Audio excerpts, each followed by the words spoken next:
নমস্কাৰ আপোনালোক সকলোকে পুনৰবাৰ স্বাগতম জনাই মছজিদ বন্ধুসকল লগতে চামক আজি সন্ধিয়াৰ 7টা গুৰুত্বপূৰ্ণ খবৰ। প্ৰথমটো খবৰ মৰ্মান্তিক আৰু হৃদয় বিদাৰক ঘটনা। গুৱাহাটীৰ জ্যোতিনগৰত বানপানীয়ে উঠুৱাই নিয়া 8 বছৰীয়া শিশু অবিনাশ চৰকাৰৰ মৃতদেহ উদ্ধাৰ। জ্যোতিনগৰত সন্ধানহীন হোৱা শিশুটিৰ মৃতদেহ উদ্ধাৰ হৈছে ৰাজগড়ত আৰু তাৰ পিছতে পৰিয়ালৰ মাজত কান্দনৰ ৰোল। অব্যাহত উদ্ধাৰ কৰা হল বানে উঠুৱাই নিয়া অবিনাশক। ৰাজগড়ত উদ্ধাৰ হৈছে অবিনাশৰ মৃতদেহ। GMCHত পিতৃ মাতৃয়ে চিনাক্ত কৰিলে অবিনাশৰ মৃতদেহ। 3 দিনৰ মূৰত ৰাজগড়ত উদ্ধাৰ হল অবিনাশৰ মৃতদেহ। আজি ৰাজগড়ৰ নলাত চলিছিল NDRF আৰু GMCৰ অভিযান আৰু এই অভিযানতে উদ্ধাৰ হয় 8 বছৰীয়া কণমানি অবিনাশৰ মৃতদেহ। উল্লেখযোগ্য যে বৃহস্পতিবাৰে নিশা বৰষুণৰ মাজত হৈছিল হৃদয় বিদাৰক ঘটনা।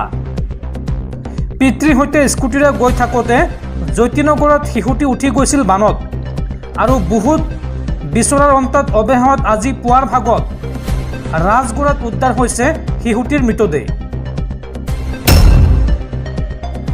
পৰৱৰ্তী খবৰ বিহাৰৰ পতিতালৰ পৰা উদ্ধাৰ গুৱাহাটীৰ 2 কিশোৰী যুৱতীক। দীৰ্ঘদিন ধৰি নিৰুদ্দিষ্ট হৈ আছিল দুয়োগৰাকী।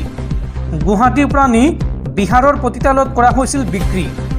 80,000 টকাত বিক্ৰী কৰিছিল এগৰাকী কিশোৰী যুৱতীক আৰু বিশেষ অভিযান চলাই দুয়োকে বিহাৰৰ পতিতালৰ পৰা উদ্ধাৰ কৰা হৈছে। ঘটনা সন্দৰ্ভত ইতিমধ্যে 3জনক গ্ৰেপ্তাৰ কৰিছে গুৱাহাটীৰ ভঙাগড় আৰক্ষীয়ে আৰু বৰ্তমান বিহাৰৰ পৰা গুৱাহাটীলৈ আনি থকা হৈছে 2 কিশোৰী যুৱতীক। পৰৱৰ্তী খবৰ ৰাজ্যৰ শিক্ষা খণ্ডত এইবাৰ চকু একাংশ দুষ্ট চক্ৰৰ। ৰাজ্যত একাংশ ভুৱা শিক্ষানুষ্ঠানে বিপদ কঢ়িয়াইছে বহু শিক্ষাৰ্থীৰ।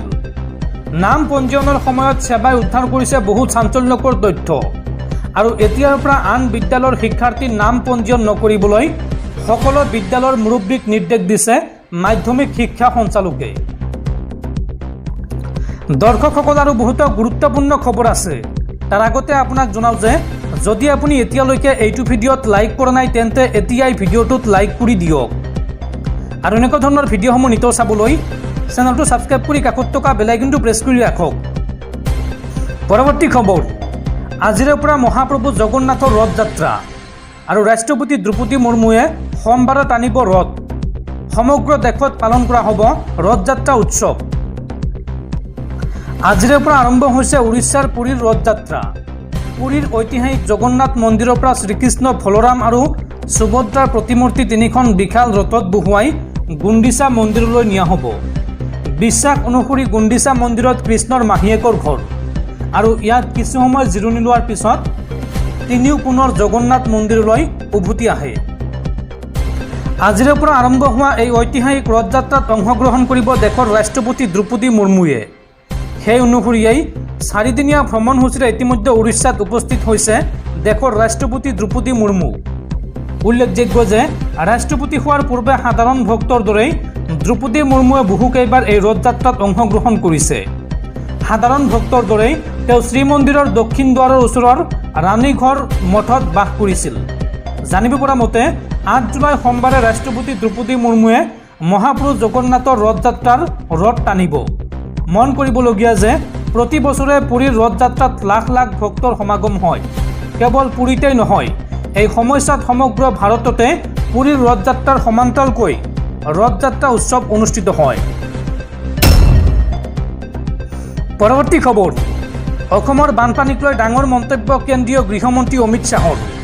কেন্দ্ৰীয় গৃহমন্ত্ৰী অমিত শ্বাহৰ মন্তব্য বানপানী নহয়, অসমত হৈছে বানপানী সদৃশ পৰিস্থিতি।